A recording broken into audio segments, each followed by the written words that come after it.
and have a tendency then to absorb the elements creating stress. So humor as a an element that protects us from stressful situations. Another general research, we also noticed that humor facilitates healthcare, especially in healthcare to young children. I'll mention this quickly. I won't get into details, but it also helps when you have to go through a surgical procedure, when you're in a situation where the healthcare is difficult. The fact to use humor, to have a lighter way of seeing things can facilitate the communication between the healthcare provider and the patient and make the whole procedure easier. There's research to prove this. Laughter contributes to maintaining hope. There is research also that shows that patients who develop a good sense of humor in the context of illness or even terminal phase continue to have a positive state of mind and so to live better through the situation, including till the end. So they sustain some sort of hope and better and more happy relationships with themselves and the people around them. Finally, we also find research that shows that patients in general find that a healthcare provider that has a sense of humor is a better healthcare provider. So it is also appreciated as an element of communication between patient and healthcare provider. If we go now into research more on the psychological element, one of the most important elements in terms of the power of laughter and humor is the notion of resilience. It's a big word, but it is a word that designates something quite simple, which is the capacity to mobilize our strength, our energy, our personal resources to confront what we have to live in our life, especially in more difficult situations. This is a notion that was developed by psychologists and a neuropsychiatrist who has written a lot of wide public books. He takes the example of material that has to be strong enough so that it doesn't break, but at the same time has to be flexible enough to defend itself. So to be resilient is to be sort of like a rose bush that will fold under the wind rather than a tree that is going to fall if there is too much wind because it's not flexible enough. So resiliency is really to be able to confront with flexibility and vitality difficult situations. One of the factors of resiliency is humor and creativity. So humor towards the circumstances that we're going through, the situations we're going through, and not on about people. So again, humor to help us live better through a situation and not to make fun of someone.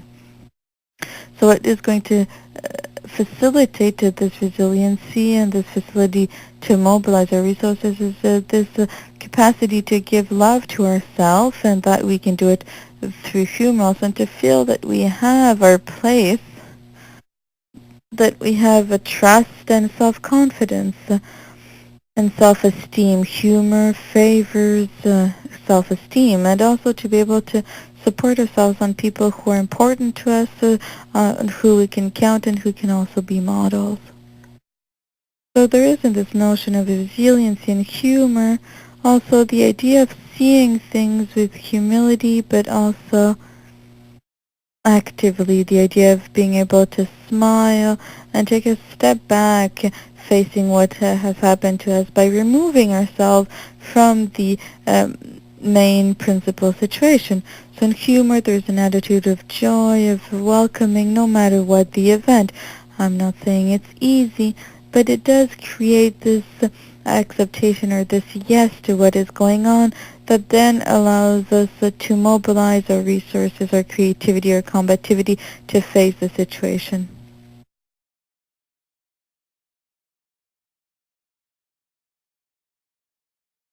So laughter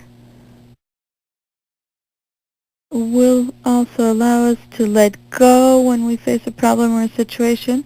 It is also often like a vacuum for stress, and it also allows us to be in contact with ourselves when we're laughing, if and we're taking a step back in front of a situation through humor. It often allows us to see it differently, and then to put aside maybe concepts about ourselves that we could have or that we could have about the situation. So it really allows us to take a step back, look at things, and focus on certain habits, ways of thinking, or beliefs that can limit us and make us stuck in maybe a limited image of what is going on. It also puts us in contact with ourselves in a lighter zone, a fresher, more happy zone that is more of a zone of pleasure. So that also puts us in contact with the inner child, this part of ourselves that can be freer and who lives in the present moment.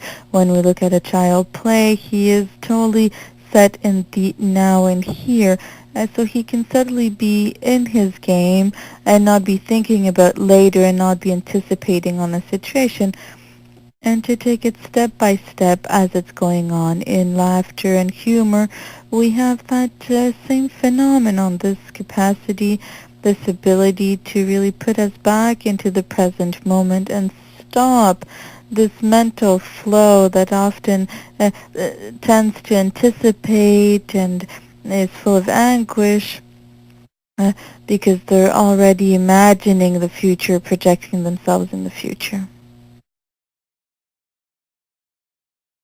Laughing about ourselves, or laughing in general, or laughter towards ourselves, and not to denigrate ourselves, but to bring in this lighter note, will also reinforce the capacity of resisting aggressions of the outside world. When we can already have a little humor, even if short or temporary, towards ourselves, we can be less hurt, maybe by reactions or comments made by people around us, or by situations that we might face.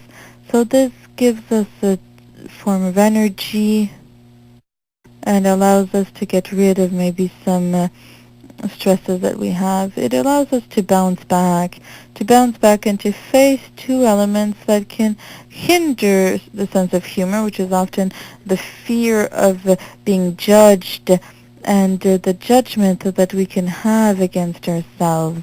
So when we're in humor and a more light note, this fear of the look of the other, if we're ill, if we don't have the same abilities, the fear of being judged severely by ourselves, all this will become a bit lighter, will be a little bit nuanced, to be able to find this energy of the free child. This was developed by transactional analysis that says, how can we become a child again, someone who is out of judgment from the others and from themselves, and who tries to live in the present moment. Again, it's not to try to always be in that state of mind, but to give ourselves little moments of light notes.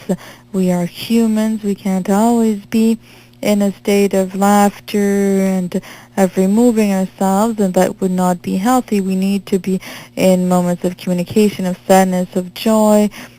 These are all parts of our emotions, rather than being stuck in fixed emotion, whether it's forced joy or sadness or despair. The important thing is movement, and often laughter allows us to go from one emotion to the other. Because we've laughed, sometimes we were able to let go of a tension, and we were able to express sadness. And because we were able to go through sadness, we can maybe go into a more lighter state of mind.